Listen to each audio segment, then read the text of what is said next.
আজ আমি অত্যন্ত প্রয়োজনীয়, গুরুত্বপূর্ণ এবং যারা যোগাভ্যাস করেন তাদের বাধ্যতামূলক যোগ মুদ্রা করা দরকার সেই বিষয় নিয়ে বলবো। অশ্বিনী মুদ্রা যারা নিয়মিত যোগা অভ্যাস করেন, বিশেষ করে তারা এটা নিশ্চয়ই অভ্যাস করবেন। আমি কমল সরকার, মত বিনিময় যোগা চ্যানেলে আপনাদের সকলকে জানাই স্বাগত এবং প্রণাম। আপনারা এই ভিডিওটা শেষ পর্যন্ত দেখবেন, ভালো লাগলে লাইক করবেন, শেয়ার করবেন, সাবস্ক্রাইব বাটনটা ক্লিক করতে ভুলবেন না।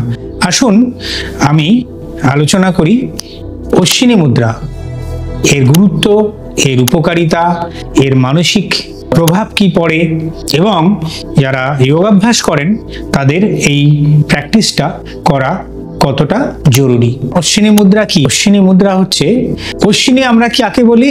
ঘোড়া।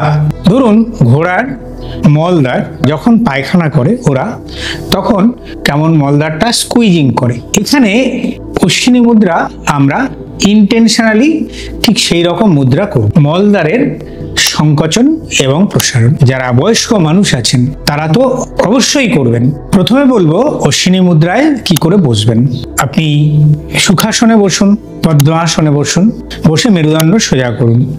মেরুদণ্ড সোজা করার পরে প্রথমে একটু মানসিক প্রস্তুতি নিয়ে নিন, সেটা হচ্ছে ডিপ ব্রিদিং করা, নর্মাল ব্রিদিং। মনটাকে শান্ত করে নিন। 1 মিনিট মনটাকে শান্ত করার পরে যদি আপনি আরেকটু প্রাণায়াম অভ্যাস করতে চান আপনি সেটাও করতে পারেন। অনুলোম বিলোম প্রাণায়াম করলেন, একটা সেট বা দুটো সেট করে নিয়ে আপনি সম্পূর্ণরূপে মানসিকভাবে তৈরি হয়ে গেলেন। তৈরি হয়ে যাওয়ার পরে মলদ্বারে মনকে নিযুক্ত করুন, মনকে ফোকাস করুন ঠিক যে এরিয়ায় আপনি সংকোচন করবেন, প্রসারণ করবেন। আপনি শ্বাস প্রশ্বাস স্বাভাবিক থাকবে, কোনো রকম কোনো ইন্টেনশনালি কোনো রকম কোনো কিছু করার দরকার নেই। যেটা করবেন আপনি মলদ্বারকে সংকোচন করুন, করে ধরে রাখুন, আবার ছেড়ে দিন, শিথিল করে দিন। 3 থেকে 5 সেকেন্ড সংকোচন করুন এবং শিথিল করে দিন। 1 মিনিটে 20 থেকে 25 বার এই অভ্যাসটা করুন। এবং যে কোনো বয়সের যোগী বা যোগাভ্যাস করছেন তারা অবশ্যই করতে পারেন। আপনি 1 মিনিট তো অভ্যাস করলেন, করে আপনি রিল্যাক্সেশনে গেলেন, আবার কিছুক্ষণ বিশ্রাম করে আবার 1 মিনিট করলেন। এমনি করে আপনি 5টা সেট করবেন। খালি পেটে করা অত্যন্ত জরুরি, সকালের দিকে করলে সবচেয়ে ভালো। নিয়মিত অভ্যাস করলে পেট এবং অন্ত্রের যদি কোনো সমস্যা থেকে থাকে কমতে শুরু করবে। খাবার পরে আপনার পেট ভারী লাগে, গ্যাস হয় এবং কোষ্ঠকাঠিন্যের সমস্যা আছে, তাহলে অবশ্যই এই অশ্বিনী মুদ্রা আপনার কাজে লাগবে।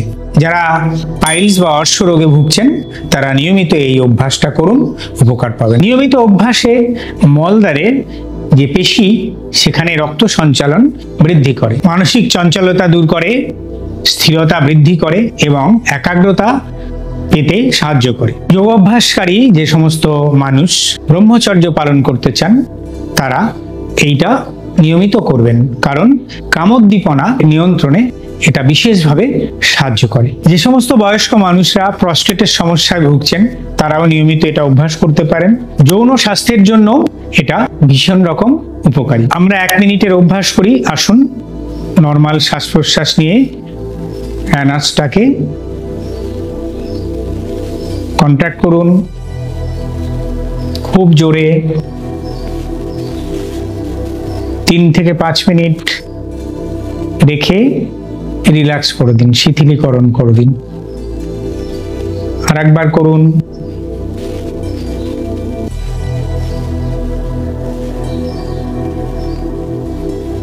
ছেড়ে দিন। আর একবার করুন, ছেড়ে দিন। তাহলে যেটা শুরুতে বলেছিলাম, আপনি লক্ষ্য করে দেখেছেন কি একবার কন্ট্রাক্ট করে ধরে রাখার পরে খুব মুহূর্তের মধ্যেই আপনার একটা মানসিক স্থিরতা আপনি লক্ষ্য করবেন।